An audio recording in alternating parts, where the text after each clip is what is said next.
Okay, hello everybody. We're live, like about a minute behind schedule, but this is just a quick live stream to have a Q&A session with everybody. A little bit, after last night's live stream with Stefan about hydroponics, as well to have a bit of an announcement with the audience pertaining to what's going to be happening. There's quite a good deal for Paratus viewers in a way that's incoming. And I'm sure there's quite a few of you who want to discuss, the latest lockdown fuckery, for want of a better word. Hello, Sebastian. I'm pulling a rubber pause. I'm only 3 minutes late, guys. It's fortunately not half an hour or 40 minutes. Good to see James here, Charles Buerta, Laurie. So I'm live streaming on 2 platforms simultaneously at the moment. I'm live streaming on YouTube, and I'm live streaming on Facebook. I'm trying to move my audience over to YouTube as much as possible. I don't know if all of you are aware of the shadow ban that hit the page, on the Facebook page last week. We're basically banned by Facebook off everyone's Facebook live feeds for a week. So we can post on the page and do what we want, but you wouldn't see anything that we post on your news feed. So the post engagement went through the floor. Nobody saw a post. Nobody rechecked in because people forget. So the only thing that really makes any sense is to try and move you over to other platforms where you can still engage with you and where I can still engage with my audience. Hello, Dion and Sebastian and everybody. So I'm trying to get everyone over to YouTube. So if you haven't subscribed there already, please do. Also, if you haven't put your name on my Paratus email list, it's on the website on paratus.info. You can just fill your email in. That's another way for me to keep in touch with you. And if you've got any other comments or suggestions, the Reddit is going strong. I haven't checked in there in about a day and a half. I'm busy with a few projects to try and keep busy in a positive way. And I've got another stream coming up tonight that I'm not hosting, that's hosted by a friend of mine. So stuff's happening. Rick asks, is sending video simultaneously to 2 platforms not maybe what's causing the internet issue bandwidth-wise? It shouldn't be because it's hosted by StreamYard. Now, I've changed my setup a little bit today in the sense of, I've done a few things with the router. I changed my Ethernet cable, checked the connections. So far, it seems to be holding up pretty good. So, yeah, it seems to be doing okay so far, technical-wise. But I want to get rid of these technical problems because the stream last night was doing pretty well until it canned itself in about the last 15 minutes, and we had to end it early. But fortunately, I think Stefan got most of his info out early. So the good news is I'm busy doing a teaser trailer for Arno Barlow of Combative Concepts, his latest training. It's not really a training DVD. You pay the man, you get access to several hours worth of content, and he sends you a link and you download it.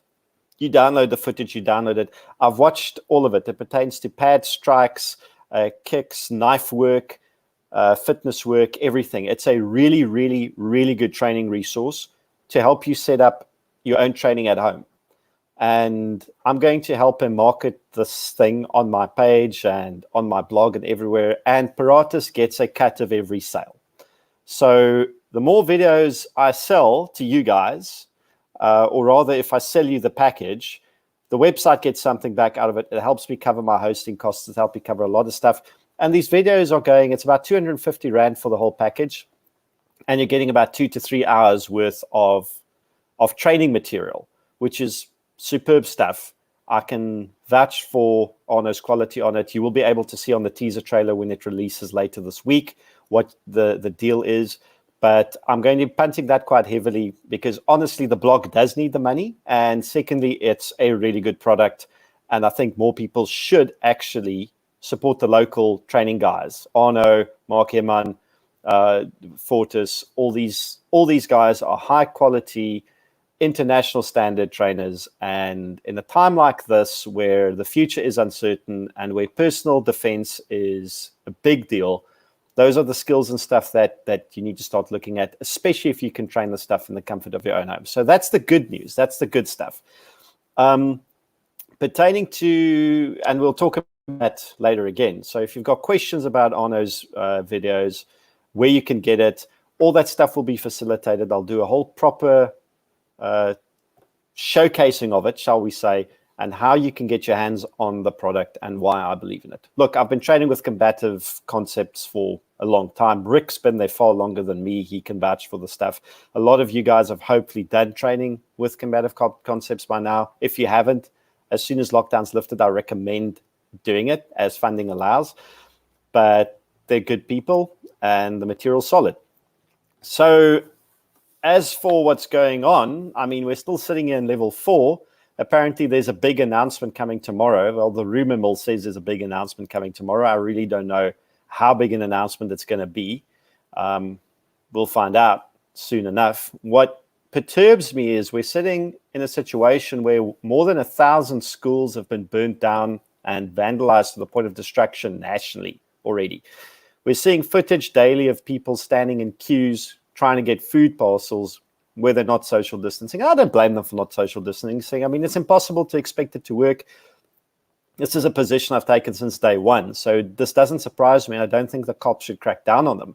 What gets my goat is we're seeing what's tantamount to harassment from the authorities and the police, where ordinary people are being arrested for just being outside, for exercising or for standing still while they're supposed to be exercising, or God forbid, they're exercising on sand.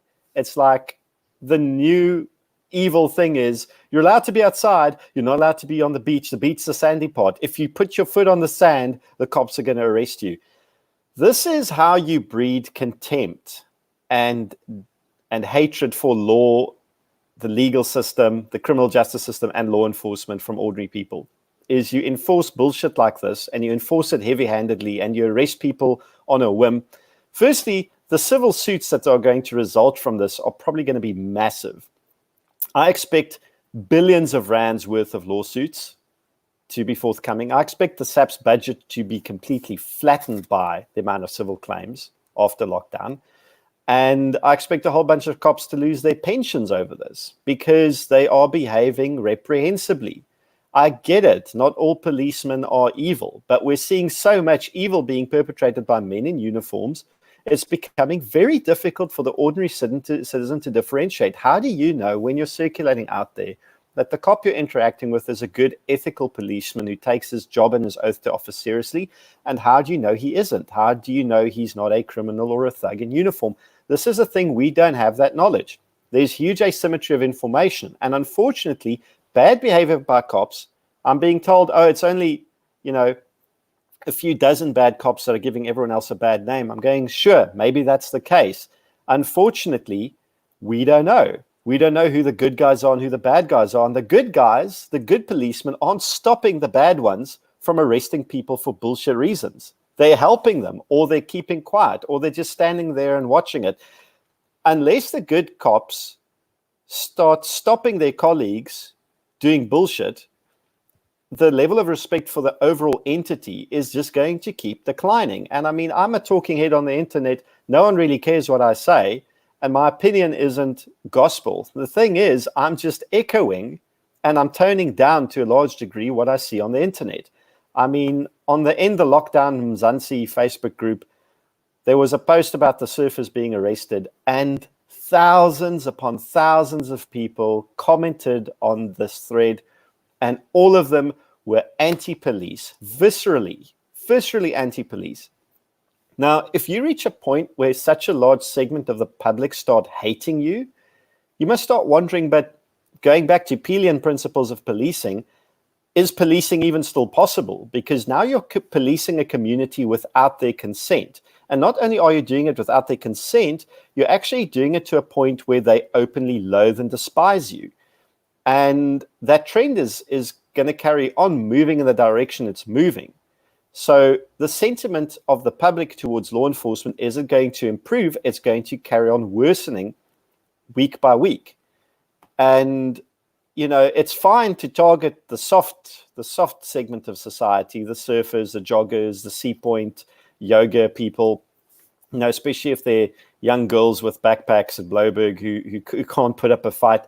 versus going after people vandalizing thousands of schools, versus going after people who are running illicit so-called black market operations and cigarettes and alcohol, going after gangsters and violent criminals, or trying to impose hard lockdown in the townships. Of course, they're not going to do that because, for want of a better word, they're going to get their asses kicked horribly by the populations in those areas who don't care for law enforcement. So it's a safer bet to go and do nonsense with the rest of the citizenry. And, the worst thing that's going to happen is the cops are just going to get sued. There's not going to be a breakout of violence. The middle class doesn't get violent. Well, they haven't yet.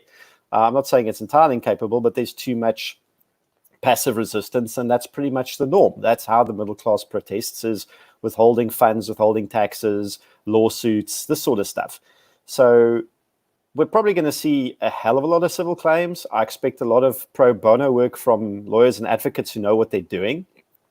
And that's going to be interesting to see. So in any event, this is a very impromptu, very unscheduled little discussion with you, my audience. Like I said, I'm broadcasting on 2 platforms at the moment. The vast majority of you are still on Facebook. So please subscribe to my YouTube channel. You can find it. I don't know how to get you a link, but go on YouTube and just go find Paratus, which is the YouTube channel. Subscribe there, please, so I can keep in touch with you guys if Facebook decides to shadow ban me again for speaking out against the lockdown or whatever it is that they, took issue with the first time. So going through the comments, James Colson asks, I can even put the comment on the thing there. Anyone knows when Squirrel is addressing the sheeple? Apparently tomorrow night, allegedly. I have no idea what he's going to talk about. It would be absolute madness for him to say, okay, we're returning to lockdown level 5. I'm not saying it's impossible. It's stupid enough that the ANC would do that. The fact is, the man is actually really not our president. He was overridden by Nkosazana Dlamini Zuma on the cigarette thing, and overridden hard. He didn't recall her. He didn't discipline her. He didn't make her retract what she said. She's a minister. He employs her. He could fire her at whim. But the NEC is just pulling Cyril's strings. So he's really just a puppet, or a sock puppet, or a marionette. He does whatever the ANC decides. He will never go against what the ANC decides. And he will just behave in the manner he's allowed to behave. So we don't have a president, ladies and gentlemen. We have quite literally a muppet. We have someone who is making him talk, making him say what needs to be said, and making him move in ways that they want him to move. Whether or not Cyril wants to say these things is irrelevant, because he's not going to do anything that goes against what the ANC wants. Sebastian, what will he say? You didn't comply. We go back to level 5. I think we kind of just covered that side of it. If we do go back to level 5, there will be blood in the streets. It's just not a hyperbolic thing to say. There will be blood in the streets. The queues for food parcels are like 4 kilometers long, just in Olivenhoutbos in Centurion.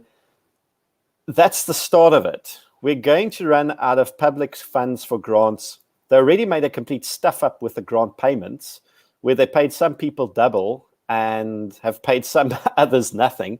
Now Lindiwe Sisulu goes like, the people who got paid double, she expects them to repay the part of the grants that got paid double. I don't even know if a facility for repaying grants that you get paid double even exists. I don't know how that system would work. If they can't administer it competently as is, which they won't because they're ANC, how do they expect to get that money back? Do these people live in an entirely parallel universe? Clearly they do. None of this is rational or reasonable at all. Laurie, he's not the boss anymore because he took too long to bring the revolution. I don't know what the situation with our president is, except for the fact that I think he's a marionette at this point. Already addressed Rick's thing about the bandwidth issues. I was having serious bandwidth issues. I think this is going okay. If you pick up anything that's not going well, please let me know in the comment section. But so far, the feedback I'm getting from StreamYard is that it's going pretty smoothly. Maybe I was just streaming during a high demand period last night, and that was what caused it. Charles, you need to diversify your platform audience. Facebook, YouTube, Patreon. That's exactly what I'm doing. I already have a Patreon. It's been dormant for a while. Going to revitalize it. Definitely going to try migrate the Facebook people onto the website, which I control and host, onto YouTube for what it's worth. That's why I'm just encouraging everyone to please go and subscribe to my YouTube channel. That way, if I get shadow banned by Facebook again, you can still find me. Laurie, are you thinking of getting rid of Facebook once and for all? Unfortunately, not, no. I can't get rid of Facebook because about 90% of my audience engagement is heavily reliant on the Facebook page, and it's growing actually quite nicely. So I'm not going to get rid of it, but I need to make contingencies. So that's being across platforms and hopefully be across platforms that most people are already on. So it's not a disruptive migration as opposed to just being a slight diversification of it. I think most people who are on Facebook are on YouTube already. So subscribing to a YouTube channel is not a problem. Most of the people on Facebook already read the Paratus website and the blog. So putting in their email in a little email subscriber box and subscribing directly to the blog that way is not going to be a major issue for them either. So it's a slow process. I'm going to keep mentioning it on every live stream just so that people who aren't aware of it can please go across and just migrate, please. You don't have to leave Facebook. It's just please find me on the other existing platforms as well. Charles says ANV is looking good. That's positive. Thank you for the feedback, Charles. Working my way through the comments as we go. What do I think of them shutting down SAA and starting a new fucker? I really love my audience. You guys don't pull the punches when it comes to language. So as someone who works for an SOC, SAA is dead. It's dead in the water. There's no money for it to continue. It will now die. They have to kill it. With regards to starting it up again, with what money we have to ask? They're not going to get an IMF or World Bank loan for that. If we get money from them, it'll come with strict conditions. China doesn't have money to loan us. The Chinese economy has tanked hugely in response to this global economic crisis and their complicitness in creating it. Complicity. Sorry, my English is terrible today. So we're not going to get money from the Chinese. We're not going to get money from the World Bank or IMF without conditions, and no one's going to lend it to us. They can go raid private pension schemes. Good luck with that. I foresee a massive court challenge on that. They are raiding the Public Investment Corporation, and they're going to be raiding the public pensions first. And worst case scenario, they're going to try and nationalize the Reserve Bank and just print money, which is a terrible idea. That's how you get hyperinflation. There's no rational way to fund the new SAA bastard child thing. It's dead in the water from the start, and I just don't see it happening in reality. They're probably going to try and have some sort of smaller thing up and running, but it's not going to be the same, and I don't see it working, to be honest. Okay. Don't forget Mark Heman and Keely Arrowsmith.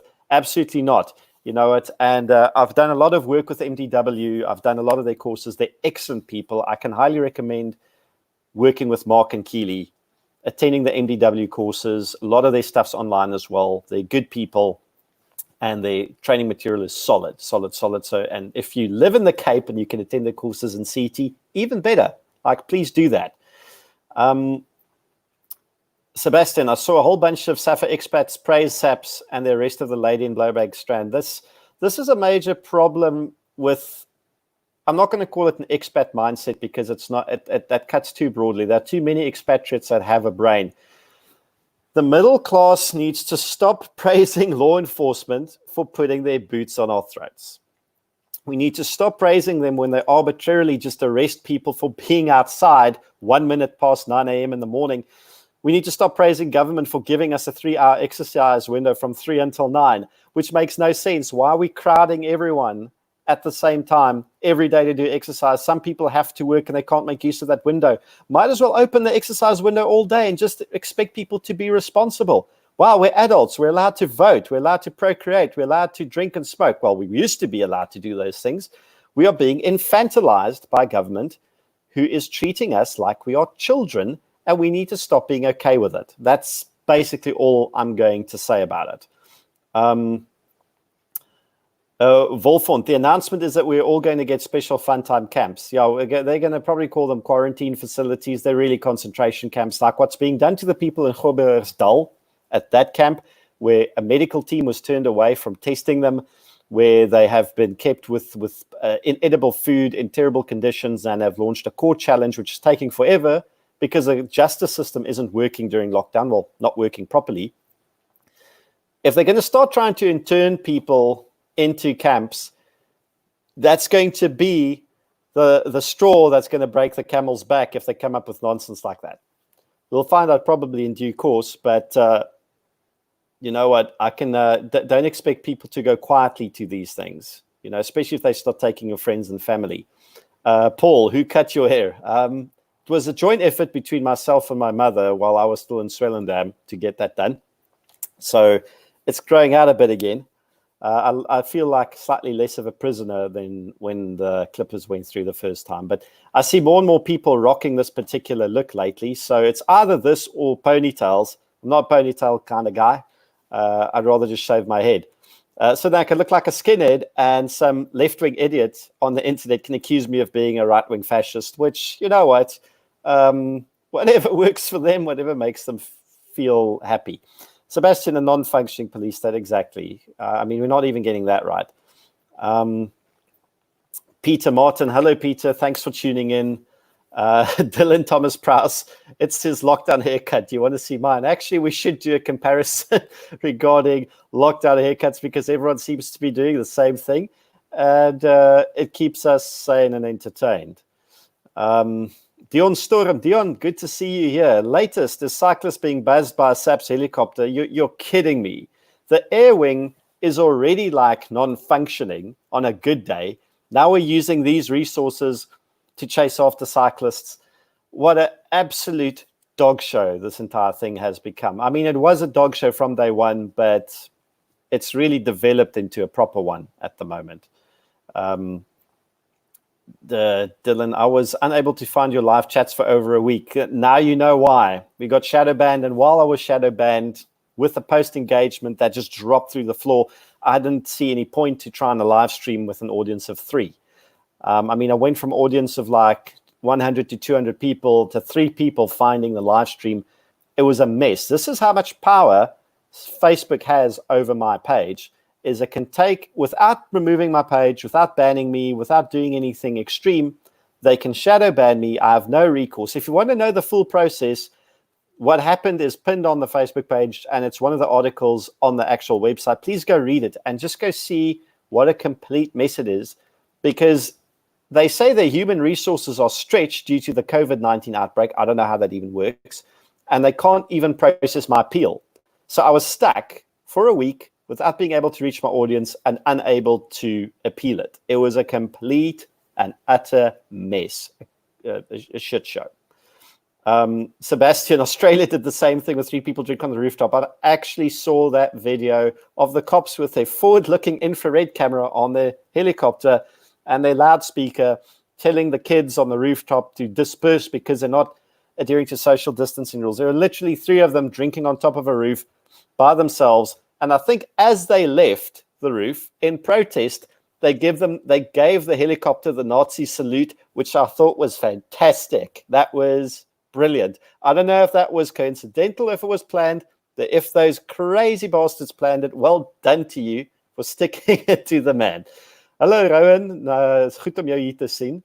And Graham McTaggart, arrested for standing still. It's likely they want the igloo building sector to go to work. Yeah, this is a thing where we already have lockdown regulations that don't make sense, that are amended and changed at whim, where things are added and removed, and then the cops on the ground still go and make up their own rules. I mean, isn't this just typical? They make their own rules up pertaining to the interpretation of the FCA. They love dreaming up laws that don't exist, and then we wonder why stuff like this happens. All that I'm saying to people, if you're arrested during the lockdown, there are so many lawyers chomping at the bit to represent you in court and to take the cops to court and sue their pants off. Do it. Don't hold back. Go to court. Take them to court when this is over. Get your payout. If I were an advocate right now, I would be sharpening my teeth, rubbing my hands together in glee and going, there's so much pro bono work I'd be doing right now, or I have lined up. As soon as I can get the stuff to court, you know, I'll be set for a while just on, you know, the cost orders alone, if you can get a cost order. But yeah, Laurie, the Constitution is not suspended and the government pawns duly need to be reminded of this. And that's why I live stream. That's why I make myself unpopular with people on the internet by just reminding them of it every single time. And for some reason, when I get into an argument with a policeman on Facebook, the trend seems to be that these guys all want me to pitch up at their house during lockdown, which is illegal, go to their house and say whatever I have to say to their face so they can hit me. I'm going, well, if this is the kind of mentality we're dealing with law enforcement, where they need to get in, they want me to come get in their face so they can punish me because they don't like what I'm saying on the internet, while they should be free to call other people like the surfers who were protesting the bullshit, call them a bunch of idiots who are putting other people's lives at risk, but they can't take the heat if it gets given back to them. That's not a good reflection on the level of professionalism and intelligence within the service. I'm sorry, guys.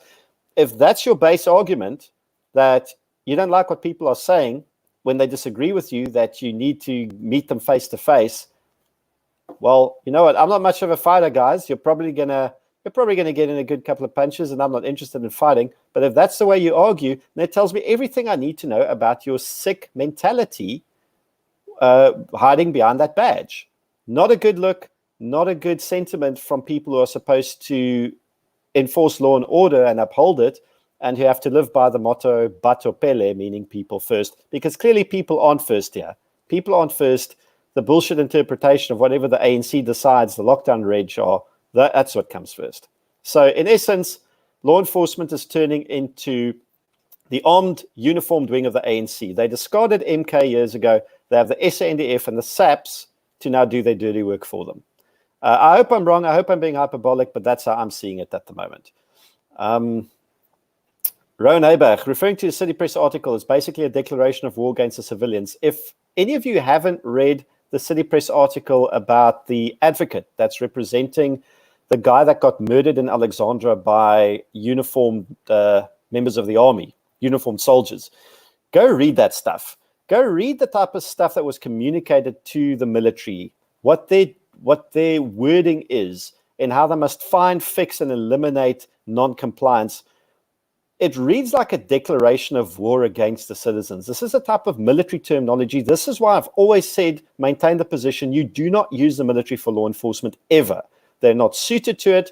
That's not their role in society. That's not why they should be used. And the fact that this is a sort of language that circulates internally among them, where they're essentially treating the virus as a war situation and the lockdown as a war situation, and where they are effectively treating civilians who are citizens of the Republic as combatants if we don't comply, according to their interpretation, that's a major worrying thing. Go read that article. It's shocking.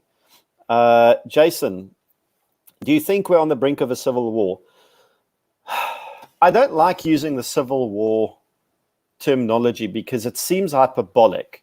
We're definitely on the brink of social conflict. But I don't think if it does come to that, which it might, it won't be the type of social conflict I think people have always thought. It's not going to be a race war. It's not going to be black versus white. It's going to be a pro-government faction on the side of the government versus an anti-government faction in society. And those factions are going to cut across race, groups, ages, socioeconomic groups, religions, everything. And that's why I made a tweet the other day where people are going, they see a lot of black-on-black violence happening. I'm going, guys, looking at what's happening just in the suburbs, if the shit hits the fan in this country properly, there'll be a lot of white-on-white violence as well. Don't make any mistakes.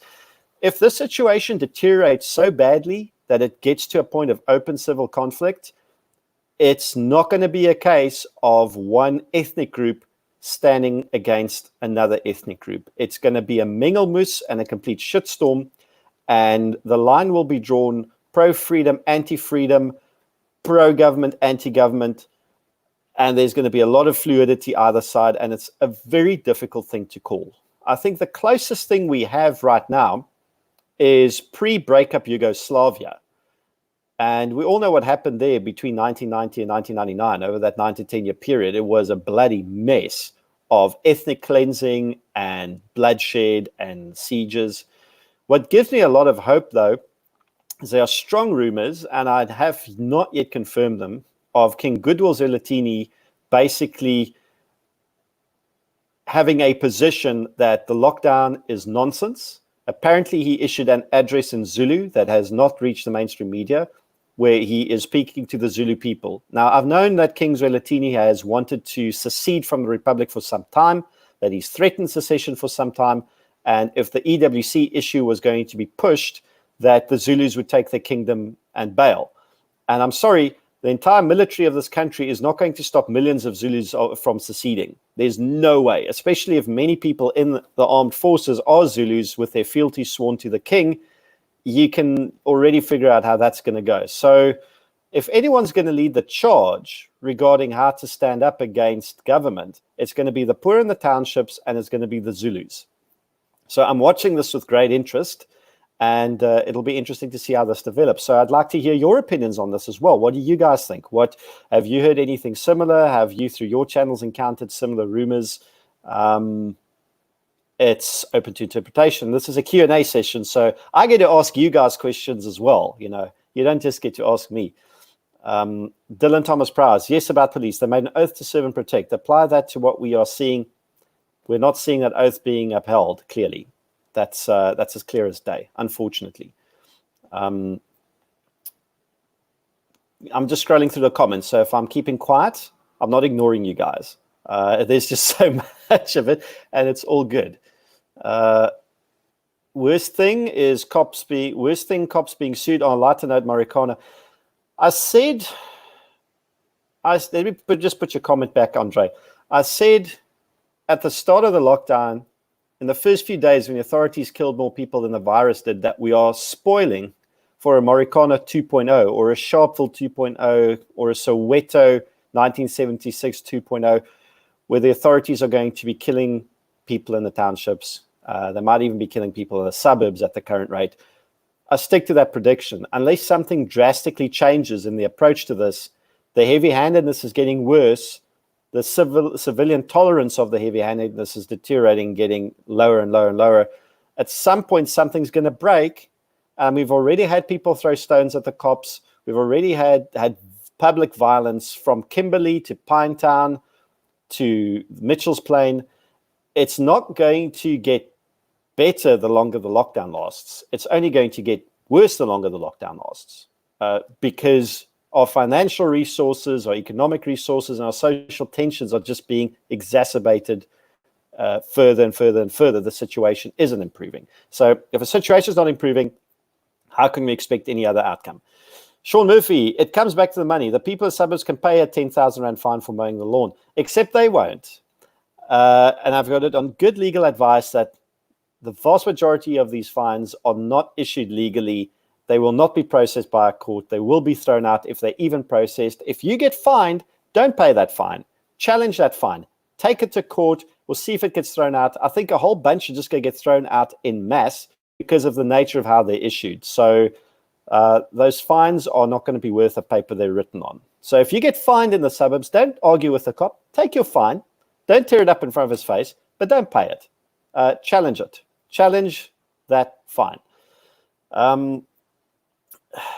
Just seeing Laurie and Graham, I think he's only reading YouTube comments going there. No, Paul, I can read all comments. I can read Facebook comments and YouTube comments. That's the beauty of StreamYard, is I get to interact on both streams simultaneously. So, yeah. Sebastian, just remember the world is opening up. The lockdown rules are being lowered. They're being lowered everywhere.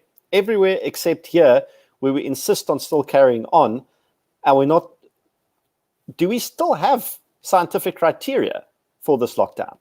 Because I'm not aware of there being any. This is the part that concerns me the most, is Bekitele is saying, if we don't behave, the lockdown will be extended. And I'm going, well, what does our behavior as a society have to do with the infection rate, with the death toll, with the amount of people in ICU? Even the infection rate is a nonsense metric. The more testing we do, the more infected people are going to find. And since the virus is spreading faster than we're testing for it, the infection rate will keep increasing. It's not rocket science. It's like basic mathematics. We're using the wrong metric for justifying this lockdown. We've used the wrong metric from the start. the guy whose models we were using to predict it has been outed as being a charlatan, but we still carry on with this. The only thing we should be doing right now, end the lockdown immediately. But we won't, because the ANC's gotten a taste of this power and they're not going to relinquish it without a fight. And I see that British American Tobacco aren't going to be fighting it, so hopefully somebody else does. Andre, Guardian of 60 million is not a sock puppet. You'd think, right? So he's a sock puppet for the NEC, the ANC's National Executive Committee. He will never go against an NEC decision. He never has. He sat fat, dumb, and happy next to Jacob Zuma as vice president for a decade while our country was looted to the bones. Lux Gladium, first live stream. Yeehaw. Well, welcome, sir, to the first live stream. I hope to see you on a great many more. Jason, good comment. I think Tito Mboweni will be gone soon. I don't know if any of you have been keeping tabs on Tito's commentary on social media, but his Twitter comments, his sentiments seem to be that, he's disillusioned. He's not making a difference. No one in the ANC seems to be listening to him. The day Tito goes, we know it's full-blown socialism. Not that Tito isn't a champagne socialist. Let's not give the man undue credit, right? He is a socialist. He's just capitalist-friendly socialist because he knows on which side his bread is buttered. So he doesn't want to kill the goose that lays the golden eggs, where the ANC seems now absolutely obsessed with doubling down on their hard position. They want a Marxist national democratic revolution, and they don't care what the price of it is or the fact it's not even workable. They want us to be Zimbabwe. They want us to be Venezuela. That's the problem with the ANC, and that's what Tito doesn't want, because he still wants to benefit from, the economy functioning. So Tito might be gone soon. I think, Jason, you're on the money with that. Absolutely. Sean Murphy, apparently there are 400,000 people who got paid double their grants. Good luck clawing that money back, Lindiwe Sisulu. Good luck trying to convince 400,000 people to pay half back of what they got, and implementing a system that allows for that to even happen. Talk about screwing the pooch. Here we go, James Carlson. They also say if you don't pay it back, you won't get it next month. So the same system that double paid people is now capable of tracing who got paid what. I somehow don't see this being a reality. I honest to God, don't think they're capable of administering this with that level of competence.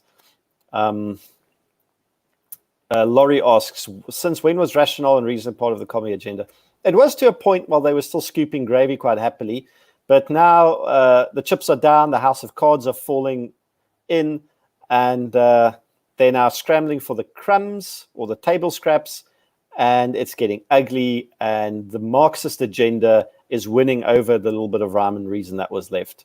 That's pretty much my take on it. I might be wrong, but hey, it's a free opinion. It's not like I pay if I'm wrong. Paul Hart, why am I wearing headphones? Paul, it's pretty because of, this little microphone over here. Audio quality is a bit better. I don't get so much feedback. And in general, I found, especially if I'm interviewing people with headphones on, there's no feedback or echo on the stream. So I'm just keeping in the habit of doing it. Rowan, I think even the gulags have cigarettes. It might be an improvement. Yeah, the Stalinist gulags, you could smoke cigarettes, dude. Not in South Africa. Even the Taliban had cigarettes. George posted a YouTube link that... good to see you here, George, by the way. I'll go take a look at it. Hendrik Betours, lots of snack stepping happening in SA. Absolutely, dude, unfortunately. I've gotten so far behind on comments, so I'm just going to try not bore you guys too much and start scrolling through them a bit faster. If all else fails, stream on Pornhub. You know what? In-Range TV and Forgotten Weapons are streaming on Pornhub, I think. Might be an interesting way to reach a whole new audience. And at this stage, nothing's beneath me, guys, but don't expect to see me take my clothes off. Sean, pictures with an issue. YouTube is streaming without a... My hair's not rendering. unfortunately, I don't have the processing power to render the haircut, so we're running at lower quality streaming here. Paul Hart, Reddit is your new Paratus playground. Please follow Paul's example. The Reddit community is really doing well. The Paratus SA subreddit. I'll climb in there with a few comments here and there as well, but please go check it out. It's a really cool platform and it's free. Like most good things in life, doesn't cost money. Dylan, Cyril Ramaphosa Twitter describes him as the president of the ANC first, then as president of SA. Very telling and confirm what you said about him. Thanks for the compliment, Dylan. And look, that's not even an original opinion from me. Like I've seen a lot of people hold independently the exact same conclusion. So it's evident from the way he speaks and from what he's said historically about always putting the ANC first. Very, very rarely does he ever, if at all, mention putting SA first. So that's a problem. William Luli, afternoon, sir. Well, thanks for tuning in. It's good to see you here again. And haven't seen you guys in a while, but that was due to the shadow ban. Jason, Comair's now in business rescue. Will they last? I hope they do. They're a good company. They're a very good aviation company. I wouldn't want to work for them, but that's just out of personal preference. Unfortunate reality is only about 5% of companies historically that go into business rescue make it. So I don't know what the odds are. The economic crash we're in right now is far worse, I think, than most people realize. Paul, we have Chinese police in Gauteng now. I saw that. I don't know if that's an old clip or a new one, because there was a Chinese police delegation that were in SA for some sort of cooperation thing a year or two ago already. I need to just establish if this is correct or if it's a old clip that's recirculating before I voice an opinion on it. I don't think our constitution allows for foreign law enforcement to come in and police our citizens. As much as this constitution's been suspended by the ANC, I don't think it's quite that dire straits yet. Vainant, what exactly are the actions we civilians should take to stand against this lockdown? Surely we can't do nothing. We have to do, look, my actions I'm taking right now is I'm being visceral in my opinion, which isn't much. I'm to some extent a keyboard warrior, but I'm also saying stuff that people find, stimulating in a way or heartening. The peaceful protest, the civil disobedience route is going to be the way forward. It's interesting to see how that's going to develop. Unfortunately, the police don't seem to respect your constitutional right to protest and civil disobedience, so they're cracking down regardless. So there's a court challenge that's being launched. Check out Sishle, Big Daddy Liberty, The Big Liberty Show, Jonathan Witt. They are crowdfunding a legal challenge against the lockdown, and so far it's going pretty well. They're people that I trust. That's one way of going against this thing. Otherwise, be vocal about it. Don't keep your mouth shut. Don't just accept things. Fight with people online. Fight with them in the queue at Pick and Pay. Remind people this is bullshit. We need to change the mindset. And once we reach critical mass of people not accepting the lockdown anymore, then government won't be able to enforce it anymore and they will be forced to let it go. That's one way of doing it. So don't lose heart. Don't lose faith. Don't take it lying down. Keep speaking out about how much bullshit it is, essentially. That's one thing that's very important right now is don't keep quiet. Say SAB is dumping a shitload of beer. Maybe deploy a task team to intercept. I'm not aware of all that stuff. I'll go check the SAB story out, the SA Breweries. I don't drink SA Breweries stuff, but yeah. Shalberta, I now have 2 subs on Patreon. I had more while I was punting it more aggressively a few years ago. Thanks for subbing, Shal. I'll remind people of the Patreon and I'll start getting it out there again more. Paul, there will be no drinking and smoking. There won't be.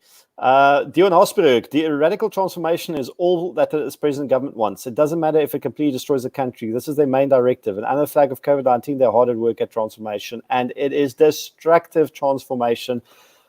The problem with not giving aid to a firm that's not BE compliant. If you're white owned, you're not BE compliant, you're the white owner. You employ 10 black guys to do work. You're upskilling them. You're providing them with meaningful employment. They can provide for their families. If you don't get aid from government and you go under, one white guy sits in deep shit, and 10 black people and their families sit in deeper shit. This is not radical. This is not transformative. This is not ethical or good. They are literally willing to kill off the livelihoods of 10 black people and their families to get to one white guy. How is that equitable? How does that make any sense? Even from a race politics point of view, it's madness. It's utter madness that is seen from the ANC right now. They are so dogmatic in their Marxist bullshit that they're quite literally... A few years ago, people were still saying the ANC would never kill off the goose that's laying the golden eggs. They're too comfortable in their patronage. Well, they're killing it, guys. That goose you told us was never going to be touched. They finally chopped its head off. It's dead. And they're doubling down on killing it. I love Alan's comment. Don't forget the virus is asleep between 6 and 9. That's why we're allowed out for those 3 hours every day. Very scientific. Yeah. Yaku says, I think a thing that's quite popular, it's looking a lot like Animal Farm. And Sebastian, it's always been Animal Farm. You guys are spot on. Lawrence Lurie, can I buy a gun during lockdown? You can. You won't be able to access it. There's a lot of online firearm stores. I'm associated with CHS Guns and Ammo in Somerset West, and they will process online sales. But obviously, you could only start processing the paperwork with your DFO after lockdown, but you can still buy stuff. So, Graham, only real men can rock the ponytail, obviously. Graham, if you haven't met him, Graham does rock the most immaculate ponytail. So,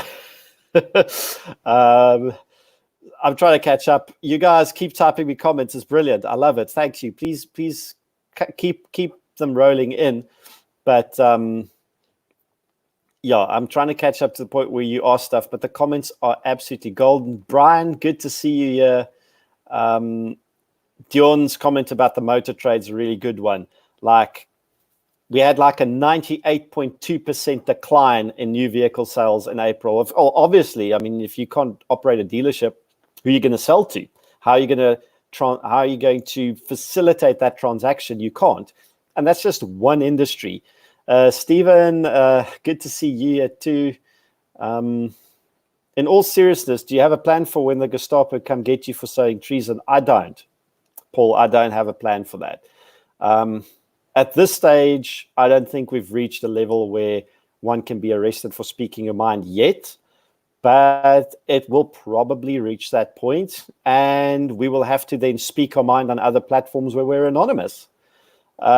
If it gets to the point where people are being kidnapped from their houses by the police, I think we're so far down the yellow brick road of total like social uprising already that hopefully there are bigger things the government worries about than going after individual dissenters, but it is a worry. It's always worried me, and the type of police state bullshit I see right now from cops that are claiming to be just enforcing the law.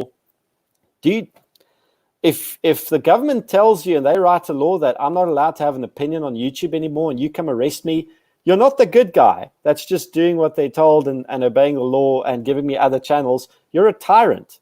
You are busy committing tyranny, and that's what unfortunately a lot of people don't understand. Yeah, and of course you have a whole bunch of neighbors that will be snitching on you.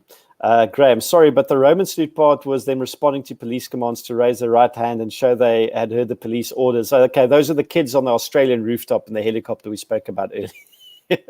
You just want Grandma to die. I know, this is the usual argument we get when we oppose anything lockdown. Unfortunately, I've been seeing that argument dwindling as more and more people are waking up to how much nonsense this is. And, you know, I took a very hard line where I said, if you're pro-lockdown, screw you, you're on your own, I will never help you.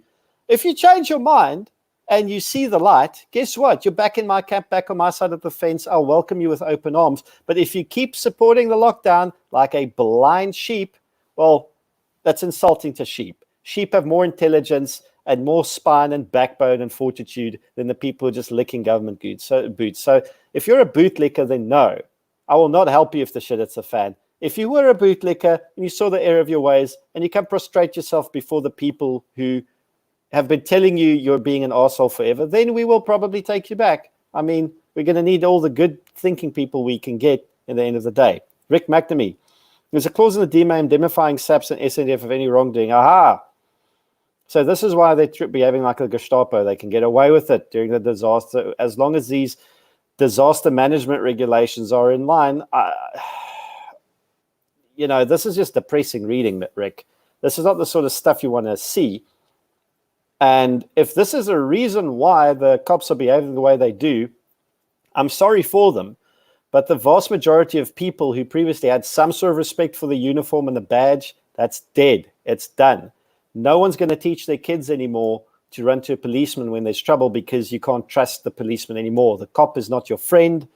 I was very pro SAPS and pro SANDF at one stage in my life. I was very pro law enforcement. I'm very anti them right now. Brian Menny, a good friend of mine, was a uniformed member of the National Intervention Unit and of the Reaction Unit. He was pro law enforcement. He was a reservist up until very recently. His wife was in the cops up until recently. He was one of the most pro law enforcement people I knew. And Brian has turned 180 degrees and full steam ahead anti-police. And he's getting a lot of flack from his former colleagues and friends. And Brian's lost a lot of friends. I'll try to get Brian on a live stream this week because I think you guys really should have a Q&A session with the man as well. But Brian has gone from the single most pro-law enforcement person I know to the biggest anti-cop person I know. And he didn't go in that direction without a reason.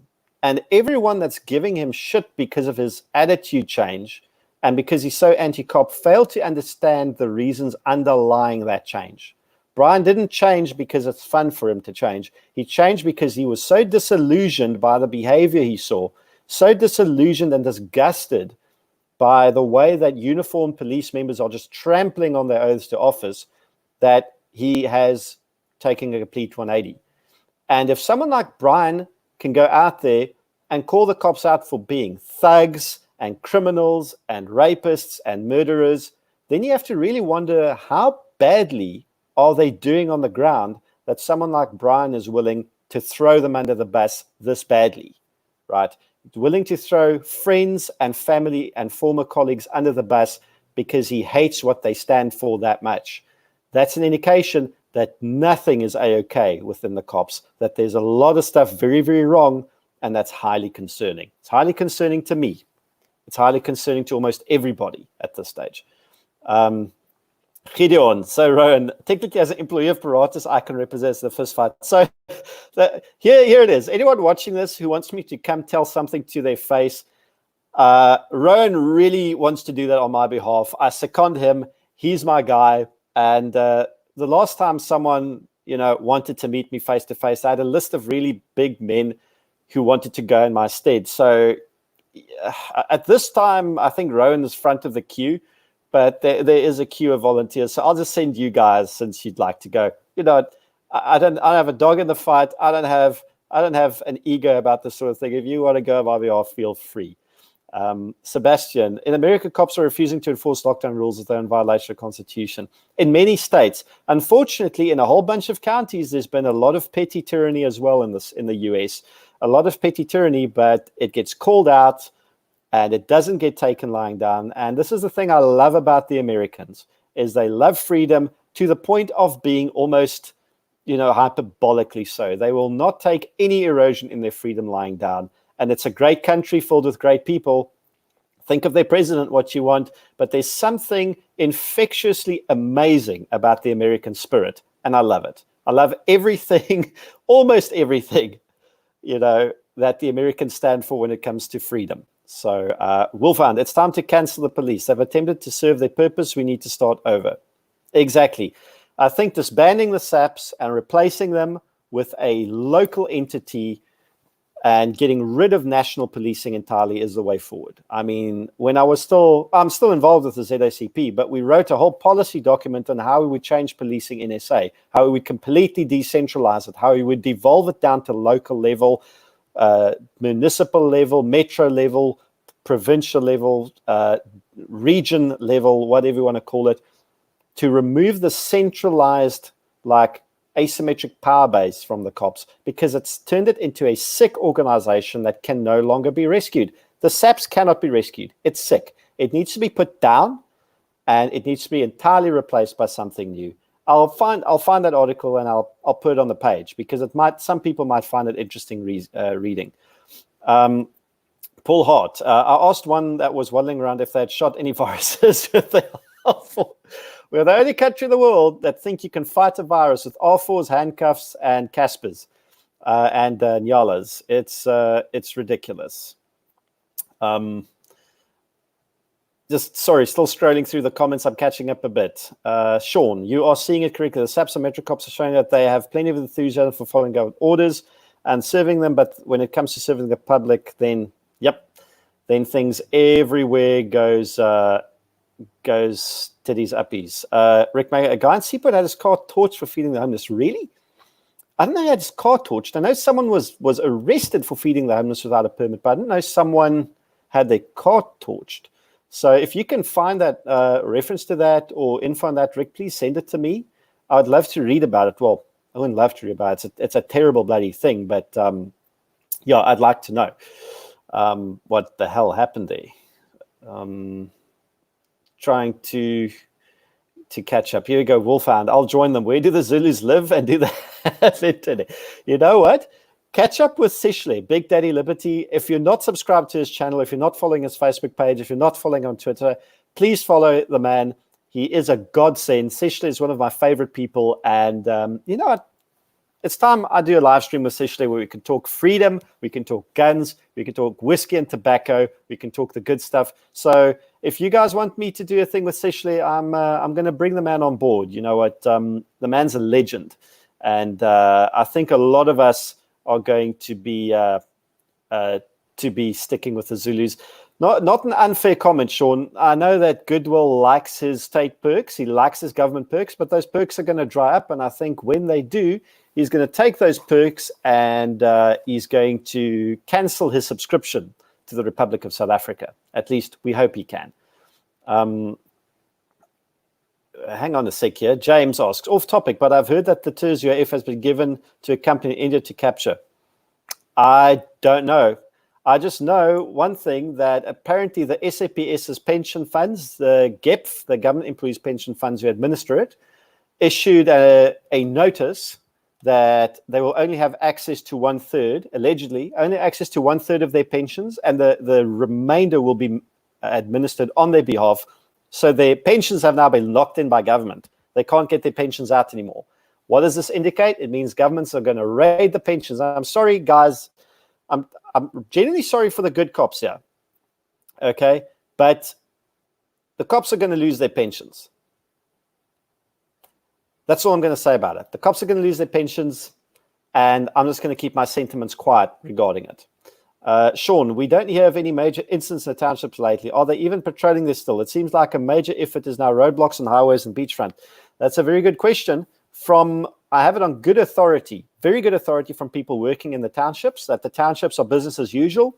People are doing business, they're trading, they're buying food, they're cooking food for each other. So the people in the townships are providing for each other, which kind of indicates why the entire mess hasn't blown up yet, because those with money are still looking after those without money in the townships, and they haven't started burning the country down yet because there's still a little bit of commercial activity in the townships, as isolated as it may be. Look, in the overall macrocosm of the South African economy, that can't carry on forever. At some point, the township economy is going to run out of steam as well, as we can judge by the people queuing for 4 kilometers for food parcels. When that happens, the shit will hit the fan. And I believe if the cops and the military have withdrawn from enforcing hard lockdown in the townships, it's because they either got their asses kicked so badly or it became politically unpalatable for them to do. It's anyone's guess which it is. William, with regards to fines, is it not that you get arrested first, then the fine is what you're charged to release you, and when you're released, who takes you home? I'm not exactly 100% sure how it works. I believe that fines are issued without people getting arrested. At least I hope they are, because it would be ridiculous for people to get arrested and then fined after arrest, because that's not the purpose of arrest. The sole purpose of an arrest is to secure you for court. So arresting like 110,000 people for lockdown violations in 6 weeks is ridiculous. There's no way the courts will ever process all these people. It's impossible. What the cops are doing now is they're overloading the criminal justice system to the point where it will break. They are breaking their system. Now, if anyone has more info on this, feel free to correct me, please. I would actually appreciate it. Just scrolling further down. Here we go. Charles asked a good question. Now I lost it, but don't worry. I'm scrolling back up, Charles. I'll get to your your comment in a second. It just refreshed all of a sudden, and it kicked everything up. And here we go. What is my view on gun shops disregarding lockdown regulations? Libertarianism or putting gun owners' rights at further risk? Look, I'm not aware of any gun shops. I'm not aware of any that are disregarding lockdown regulations. The ones that are open, I believe, are open legitimately. And you can still sell stuff online, as far as I'm aware. You're just not allowed to give people the product. Although that could be incorrect. It might be a fact that you're not allowed to sell anything online at this stage that isn't specifically lockdown related. So this is the problem with these regulations. They are so opaque and impossible to decipher that they're actually putting a whole bunch of law-abiding people at risk of prosecution for nonsense. So I don't know. I really don't actually know what to even think of it. That's just my uneducated opinion on it.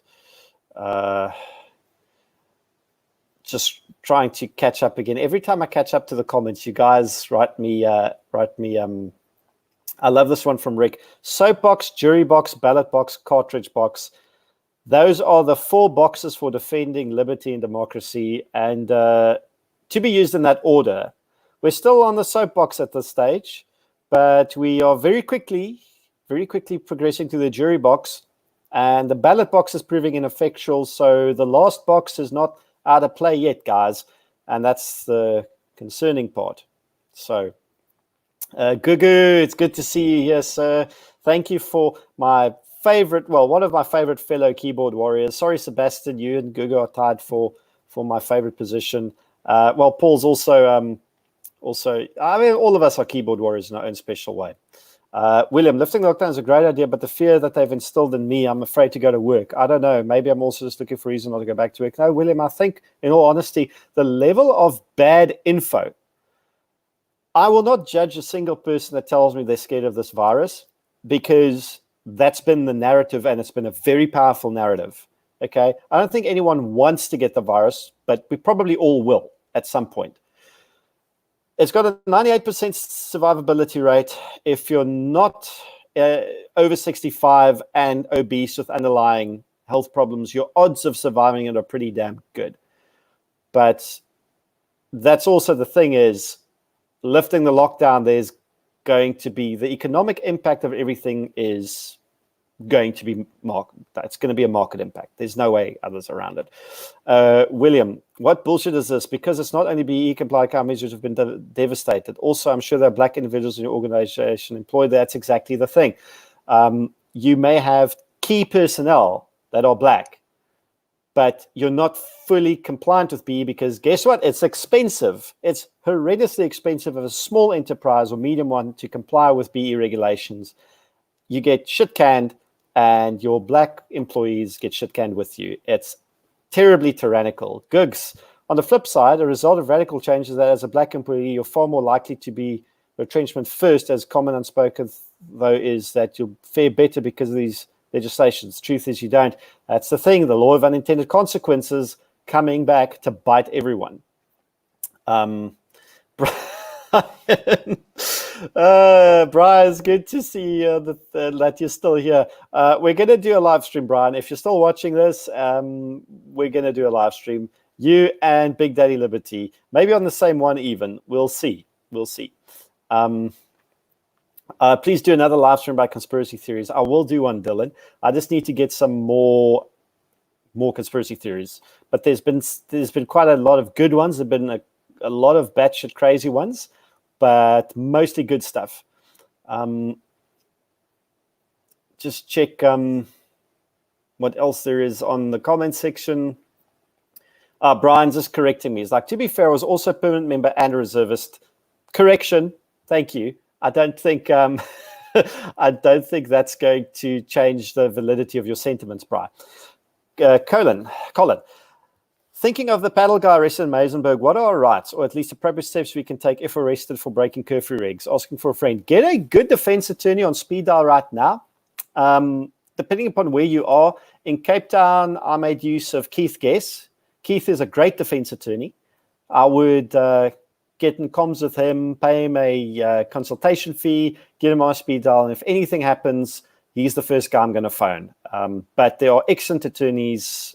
I mean, he's just my guy. There are a lot of good criminal defense attorneys around, and a lot of them will represent you for not a lot of money. If it means suing the cops, then good job. But if you want to sue the police, go to Larry Marks. Go find Larry Marks attorneys. I'm not going to say that's Larry's bread and butter, but he's got extensive experience in that. So if you want to sue the cops, go to Larry. Larry's would be my go-to guy for suing the government. Well, the Minister of Police. Oh no, from the court case against SNF, did they not actually declare war against the citizens? They may have. I may have misread that line and missed the important one where they actually did. But yeah, I'll go read that citizen article again. Okay, lots of you want me to get Big Daddy Liberty on the stream. So yeah. I see a fellow pipe smoker. Louis, talking about tobacco, I'm smoking BB in my pipe. Always gives the farm workers where I had. Yeah, I'm going to be on BB tobacco soon if I can get it anywhere, because my good stuff's running out, unfortunately. And we've been going for a good hour, so I'm going to can the live stream now, but I just want to go through the last comments and questions because there's good stuff here. Paul, the townships are tense, but there's a massive military presence there, so they are biding their time. Only one or two ways in and out because residents have blockaded the roads. So yeah, I can gather that Kaya is going to be one of the first places lighting up when the SHTF happens. Lots of people talking about the Laurie's one is, can we talk about 90,000 convicted felons being released because they are at risk of contracting the virus? Did that actually happen? I believe they may have walked away from releasing them, but I might be working with faulty information. So if they genuinely released all those 19,000 prisoners, please let me know, because that's absolute madness. Mark, if they come to your door with most of us to shut our mouths, you always have those 7.62s that can talk back. Well, I guess, you know what, investing in ammunition has proven better than investing in gold. So, yeah. Brian's willing to live stream for whiskey. So, yeah, Brian, we'll talk. I still have some whiskey left. Hi, Beth. Good to see you here. Beth is a regular patron, watcher, reader, whatever. So good to see you, Beth. And guys, this has been an awesome stream. It's been great talking to you, talking smack with you for an hour. Hope you've enjoyed it. The broadcast seems to be working a lot better with the tweaks and modifications I've made to it. So there hasn't been any stuttering or breaking up. So I think I fixed my technical glitches. We'll do this again. Thanks for tuning in. I'll do another live stream tonight on someone else's channel. It'll be after 4 o'clock, so I'll ping you and let you know where it is. But I'll do this more regularly. So thanks for watching and see you soon. Oh, better end the stream.